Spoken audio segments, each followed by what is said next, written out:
composition, Belly Saturno. Thank you so much. Tuloy-tuloy tayo. Tuloy na tayo sa Full Time Big Time. Ito naman, kasama natin, tunay na gisado, tunay na Carne Norte, CDO!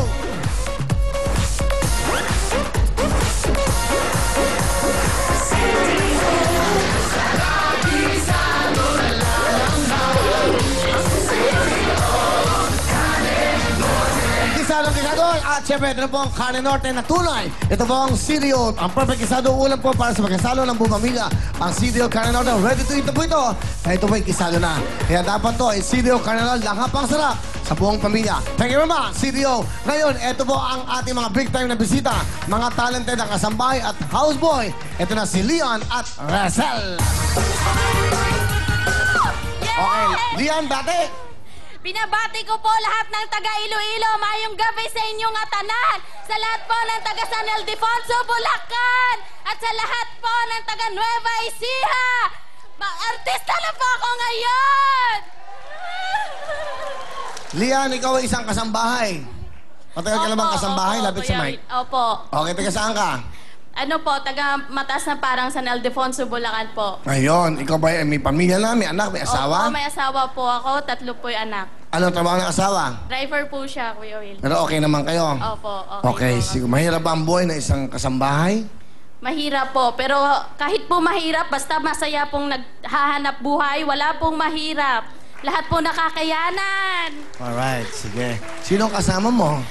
Pinapakilala ko po sa buong mundo ang aking amo. Napakaganda, napaka-sexy at napakabait, si Ma'am Telma! Magandang gabi po. Magandang gabi, Aling Telma. Po, Ito po magandang si... gabi po. Matagal na ba sa inyo si Lian? Almost 1 year po. Ano gusto niyo sabihin sa kanya? Lian, nagpapasalamat ako sa iyo kasi napaka-sobrang sipag mo at saka mapagkakatiwalaan ka. Hindi nyo lang alam yung mga kasambahay kung gaano ka ginhawa sa pakiramdam ng mga magulang na naghahanap buhay. Na pag umaalis ka ng tahanan mo, ligtas yung mga anak mo at panatag ka sa iiwan sa tahanan mo. Kaya maraming salamat sa iyo. Nakita ko yung pagtsatsaga mo na pumapasok at almost 2 kilometers ang nilalakad mo para lang makapasok. Minsan kabit-bit mo pa yung anak mo. Huwag kang mag-alala, matatapos din yan. Basta importante, masaya kang nabubuhay. Galing, Mami Telma. Ano gusto mo sabihin sa mahal mong amo? Ma'am Telma, thank you din po. Kasi ang bait niyo po. Lagi niyo po akong nauunawaan. Hayaan niyo po, kahit manalo po ako dito ng 1 milyon, ng photo, ng house and lot, papasok pa rin po ako sa inyo. Totoo ba yun? Opo! Kung sabihin Siyempre, nila... utang na loob ko po sa kanya kasi kung hindi po dahil sa kanya, wala po ako ngayon dito. Kahapon po, nanghiram po ako ng pamasahe sa kanya kasi 17 pa po ako sa sweldo eh. Kaya bumali po muna ako. Magkano binali mo? 500 po. Kulang pa nga po ng 3. Inutang ko pa po sa konduktor pa uwi namin. Kasama. Talaga? Opo. So, soli ko yung inutang mo, 1,000. Wow! Maraming salamat po! Lian. Payakap na rin po, ah. Wow, ang gwapo-gwapo. Ang bango-bango pa. Totoo yun, totoo yun. Totoo yun, gwapo at mabango, okay? Okay, Lian, okay ka naman? Ano gusto mo sabihin sa iyong mahal na pamilya, asawa at mga anak mo? Sa asawa ko, maraming salamat sa pagtitiis, sa pagiging masipag. Ingat ka palagi sa pagmamaneho. Sa mama ko, Mama, maraming salamat dahil inaalagaan niyo po yung mga anak ko. At sa papa ko po, Papa, pag nananalo po ako, bibili ko po kayong pangarap niyong chainsaw. Chainsaw yung pang pang... Opo. Opo. Bakit? Ano bang trabaho ng tatay mo? Ano po siya eh. Yun po yung nagpuputol po ng mga kahoy. Kaya Pero pala. legal po yun. Legal yun. Opo. Legal. Yung ginagawa pong mebles nyo, di po ba? Kaya May pala. permit po yun.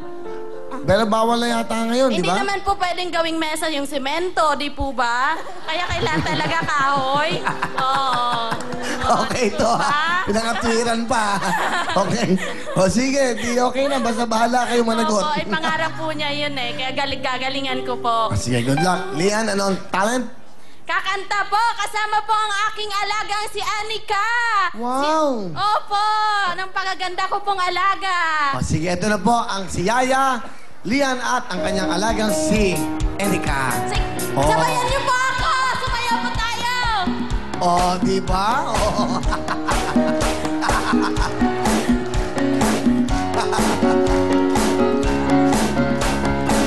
Sa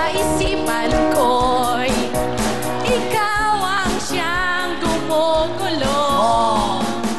Kung alam mo lang ang nararamdaman ko, pag ikaw ang nakikita, ako'y nanlalamig na sa kaba.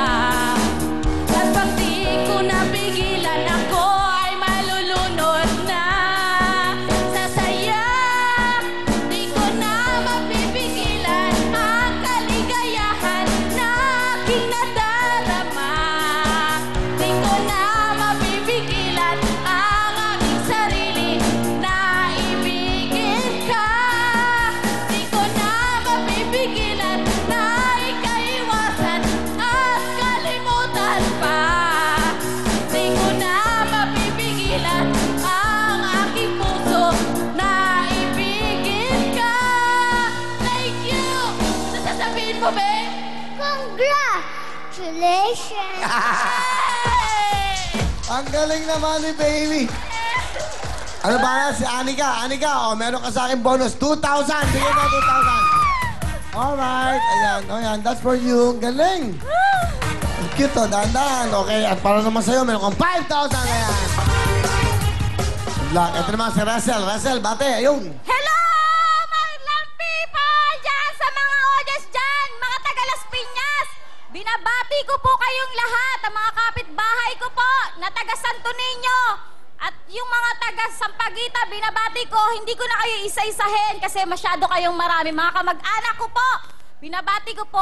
At Kuya Will, papabati ko po sana yung anak ko na 1 week na pong may sakit. Si Kim po na paborito po kayo. Ano pangalan? Kim. Kim. Ano sakit ni Kim? 1 week na po siyang nilalagnat at hindi po bakit? kumakain. Hindi mo dala sa ospital? Kasi po, wala po akong pera na pang ospital sa kanya kasi Hindi naman nagpapaano. pa-check. Hindi naman kailangan ipasok sa Hindi po ospital. kasi po, pag pinakompine ko na siya, ay check up ko na ikaw po ay isang siya. kasambahay. Opo, isa Bakit po hindi ako. ka mag-advance o manghingi ng pera sa iyong mahal na amo? Kuya Will, lahat nga po ng sahod ko, Kuya Will, na advance ko na dahil po ako po ay isang single parent. 3 po ang aking anak. Parang wala ka pang anak. Hindi lang Ha? po halata, Kuya Will, sa Ganun ba eh? pagmumukha. Meron ka bang asawa? Ano po, hiwalay na po, nasa kabilang bahay. O sige, okay. Sinong kasama mo? Kasama ko po, pinapakilala ko po sa inyong lahat. Ang butihin ko pong ama na lahat po nagsakripisyo mula po sa amin, pati po sa mga anak ko, si Ray po. Okay, Mang Ray, kamusta ho?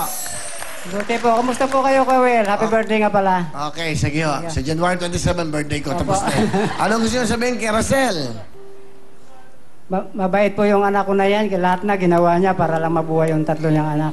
Kasi Kuya Will, yung asawa niyan siguro nalasing nang umuwi. Sa kabilang bahay umuwi. Hindi. Kaya hanggang ngayon po, hindi Tayo, na- wag natin pag-usapan yung nakalipas niya. Ang importante kayo bilang magulang sa kanyang anak. Anong gusto nyo sabihin sa anak nyo? Rizal, Pa. alam kong kayang-kaya mo yan. Apa. Bilib ako sa'yo. Dahil napagtagumpayan mo yun ang buhayan ng 3 mong anak kahit nag-iisa ka. Siyempre, Sana, gawin mong lahat para sa kapabuti ng mga anak mo. Kung ano man ang kailangan mo, kung gusto mong suporta sa amin nga magulang mo, nandito lang kami sa likuran mo. Maalalay sa'yo. Maraming salamat, anak. Salamat ho. Russell? Pa, mula noon hanggang ngayon, nagsasakripisyo ka para sa aming mga anak. Pati sa mga anak ko ngayon pa. Maraming salamat. Kasi kayo po tumatayong ama sa mga anak ko. Hindi ko po kakayanin ang lahat ng to. Kung hindi dahil sa inyo na mga magulang ko. Wala po akong kinukuha.